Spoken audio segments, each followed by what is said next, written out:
Hello. I'm going to read out some material from Ouspensky today. I just stumbled upon it. It's food for thought. But before that, I had thought to do a separate video where I discussed my views on what the Gurdjieff work is. And I think I'll just say a few things.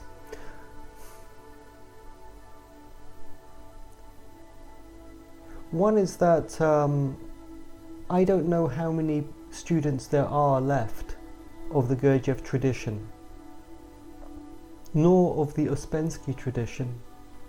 Although it is true that most groups seem to have drifted into Ouspensky's book in search of the miraculous, I don't see any of them developing themselves. They talk about stuff, but they never really do anything with it. Often they end up talking about presence and Krishnamurti and all sorts of nonsense that doesn't mean anything.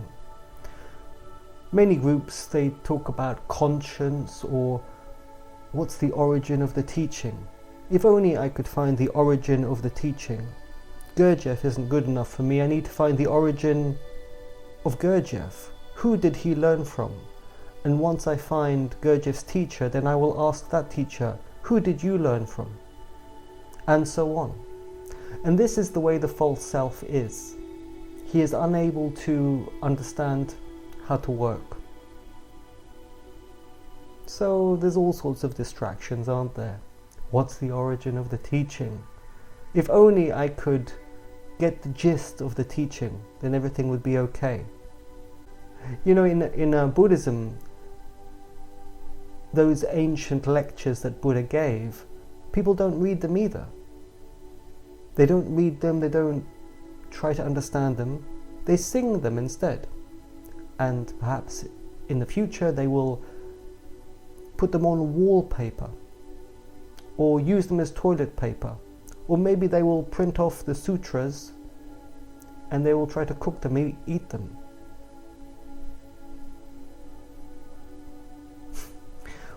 We are, in other words, a long way down and, in my opinion, decreasing. But on the upside, let me say something about what Gurdjieff is and what he's trying to do. Without restriction, Gurdjieff is trying to understand what human evolution actually would mean. And what it would mean is the development of power, of true ability, meaning that you can actually do things, but not things in this world. Yes, Gurdjieff could do many things in this world. He could sell carpets, he could defend himself, he could make money, he could teach, he could steal, he could kill. He was a very powerful man. But he wanted to do things in the higher world. That's why he could heal people with his touch, just like a saint could. He knew many things, many inner secrets, which are simply inner secrets. They are functions of higher being. He was a higher man. That's what it's about. But not in a comic book. You know, in our culture, everybody's just the same. There's very few higher people here. Today there's even very few people who can produce artworks. 200 years ago there were many painters and musicians and so on in the West and in the East. That's all gone. Now computers produce the pop songs. But 200 years ago, people had the power to create cultural products because they were higher than we are today.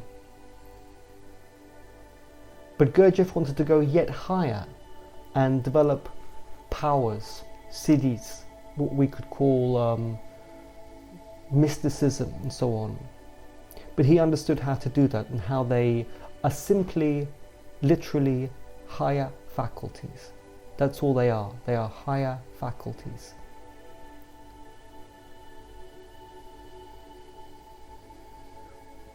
People are locked into this world. They see only this world. Even the pictures of those men with halos have been removed or are infrequently visible.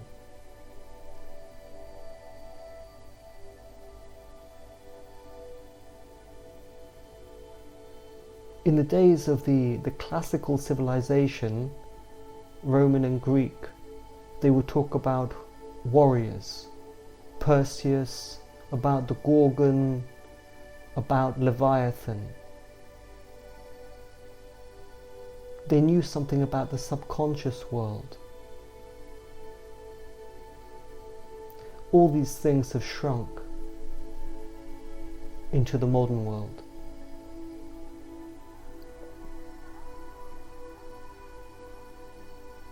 Okay, so now I'm going to read from Ouspensky. Ouspensky says, many influences are disappearing under our eyes. Things that could be found not so long ago cannot be found anymore.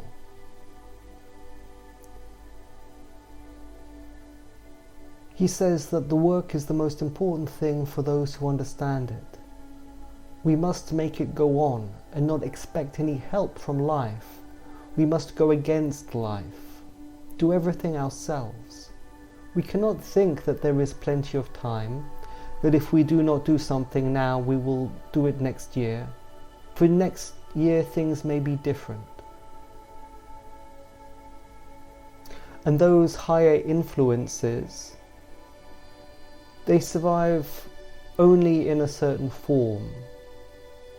All mechanical forces tend to destroy higher knowledge because in their origin they are opposed to mechanical forces. Question: what is the connection between civilization of the world and our personal evolution?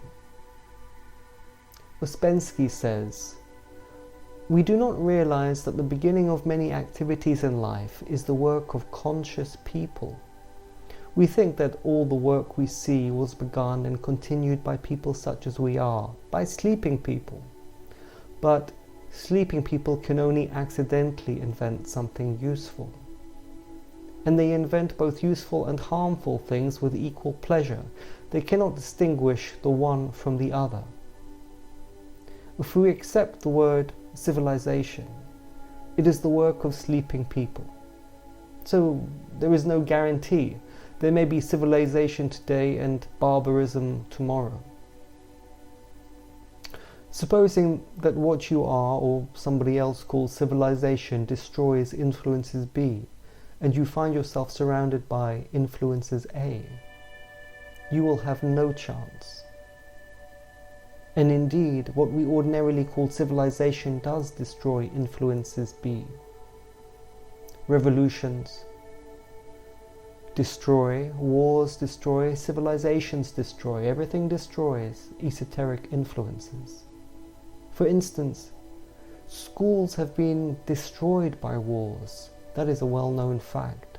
Schools cannot be established permanently. It is not exactly that wars intended to destroy schools. They did it by the way. War is one of these institutions in the life of humanity which makes work impossible and destroys schools. Schoolwork needs a certain amount of normality in life. If life becomes too abnormal, schoolwork becomes impossible and the school disappears.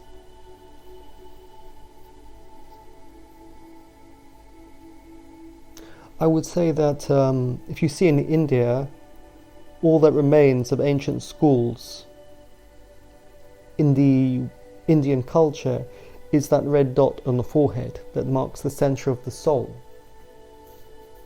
or the causal body.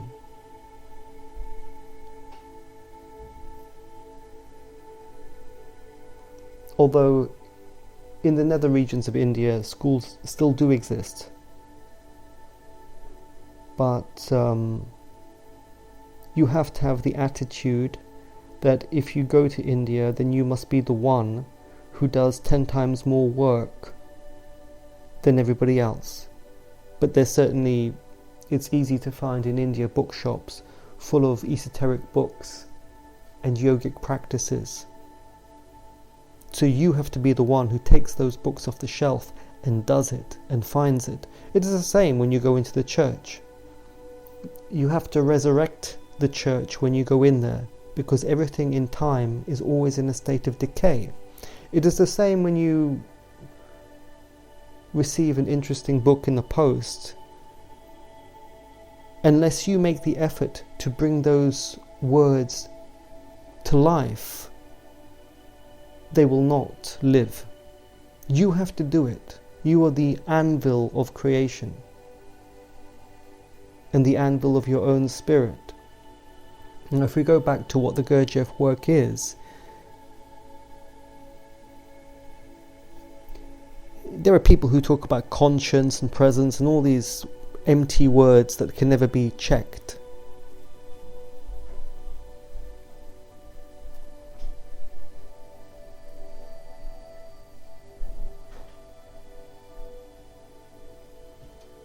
But Gurdjieff said that if you have developed yourself in a real way, then you should be able to do more.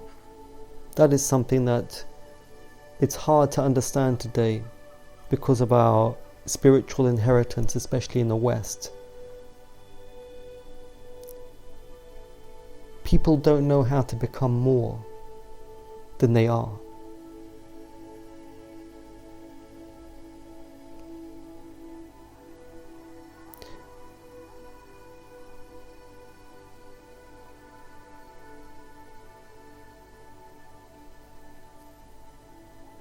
Sometimes I hear people talk about the mind. People talk about the mind.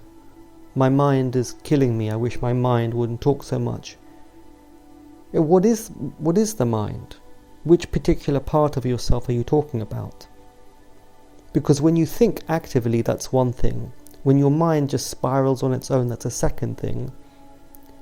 When you have feelings or body sensations, that's the third thing.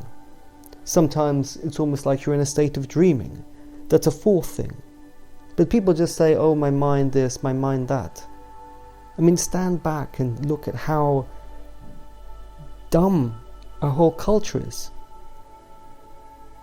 Because they don't investigate the different parts of the mind. They don't say, okay, well, I notice my mind is like this one day, that my mind is like that. There is this function, there is that ability. Let's map it out. Let's start to investigate. Now, it's something that's critical in the Gurdjieff work is the location of functioning. That is meant literally. When your mind operates, it's operating from the front of the skull area. That is where it operates, where the energetic processing is occurring.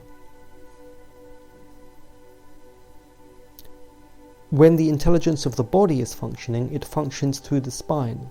That's literal. That is literal.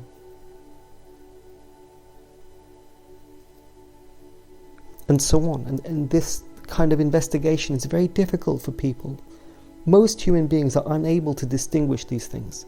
If they think or if they feel emotionally or if they sense things with their body, they cannot tell the difference in the region of the body where it's happening, let alone to actually connect directly with that intelligence.